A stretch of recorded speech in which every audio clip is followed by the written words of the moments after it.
Well, I'll say it like this, and I don't mean I wish I was still doing it, but I've been in the game my whole life, and so there's nothing that compares to the playing part of it, right? So our players now, hopefully they appreciate, because when you're done playing, like, there's no job better than playing. That's the best. That's the ultimate best. Just me down. Yeah, come on. You. Okay, come on. But to be involved in the game at the highest level in this country as a sporting director, as a GM in the past, it's probably the next best thing. So when I say I love it, I love the sport. I love being part of trying to build something, which is what we're trying to do here. We're trying to build our team back to a place where we're competing for championships. And so that gives me complete joy and a thrill. And I love being, and when I said that, I love being part of that entire process. I love working with coaches. I love working with players. I love the whole vertical integration from the academy to the second team to the first team. And it's obviously a thrill when you get academy players that kind of come up in the vertical integration and are making an impact for your first team. So it's just all of it. It's being around it. It's being involved in it. Everyone's got their own thing, and that's what I love.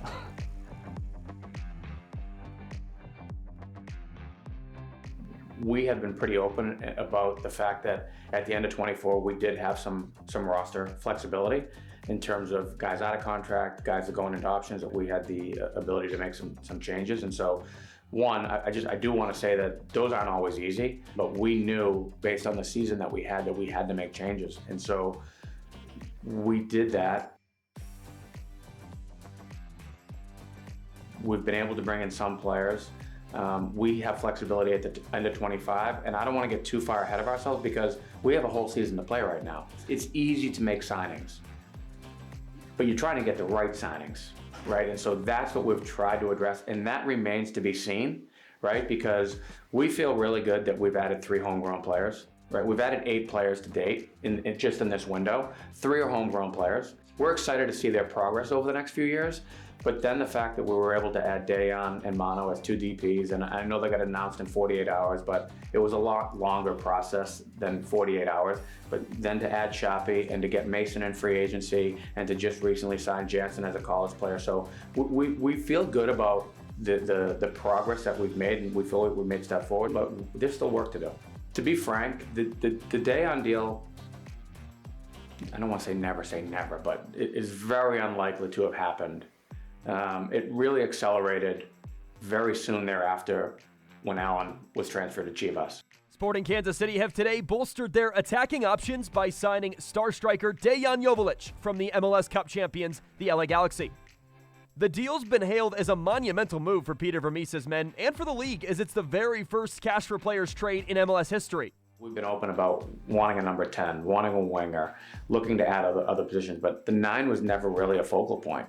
I had conversations with Will Kuntz, the GM of the Galaxy, over the last few months, just about different players, and I knew they needed to try to make some moves, because when you have success, it's hard to retain everyone. The fact that the timing also played in our favor, but we weren't looking to be the first club and be an answer to a trivia question in 20 years. Like, oh, you're the first club to make a cash for trade transaction. I'm hoping in 20 years that when we look back, it was the right transaction for Sporting Kansas City, right? And so that's why we did the deal. We received the green light from the Galaxy to have a conversation with him because it was important for us. So Peter and I had a call with Deon. Just to see where his head was at and to see if we would be the right fit for him, because all the players we've brought in so far, one of the most appealing aspects to all of it for us is that all 8 players that we've signed, we've had conversations prior to the signing, and they're all extremely eager and excited to be joining us, which we feel is critically important, and it was no different with Deon. He was very excited, and I don't want to say he said all the right things, but he was all in. So when we knew he was all in, it made our decision easier, because it's important that we're trying to bring in guys that have 2 feet in, not 1 foot in, right? And so Deon was all in, and that kind of sealed it for us. When I had gone over to Greece, it was specifically to meet with and watch Mano, and then I had some conversations with Aris prior to. I told them some of the other needs that we had, and they said, you should look at this player.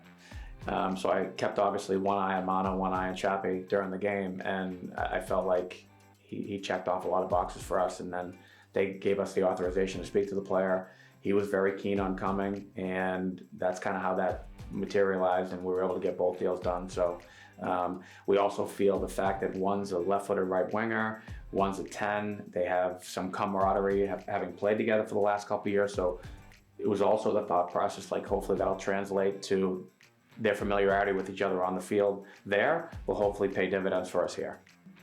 It was an interesting deal in the sense of, I don't know how many deals MLS, or frankly we have done where we're acquiring two players from the same club with transfer fees. So you're dealing with one club, but you're dealing with two players, and you're dealing with two sets of agents, and it does get a little complicated. I mean, I know it's strange because a big part of my job are player signings, but at the end of the day, it's still a team sport. So the ultimate is to win MLS Cup, and I've never done that. And so that's the constant thing that drives me, is to try to help put together a team that we can win an MLS Cup. I've been to 4 in New England when I was there, and we never won one. And so it's, on some level, it gives you satisfaction that there were teams built good enough to get there, but we've never gotten over the hump. So hopefully here we can take that next step and build a team that not only can get to an MLS Cup, but to win an MLS Cup. Because at the end of the day, the player signings are great, but the ultimate goal, the reason we're doing this, is to try to win a championship. That's the end all be all. I don't think Peter and I don't think we're alone. I think if you talk to any sporting director, any GM, any head coach in the league, like everyone wants to win the MLS Cup, but like that's what drives me. That's what drives us. Like we're doing this to try to win a championship for no other reason. We're not trying to do this to be second best. We're not trying to do this to just be okay. Like that's what drives me, is to try to win. That's what ultimately we're trying to do.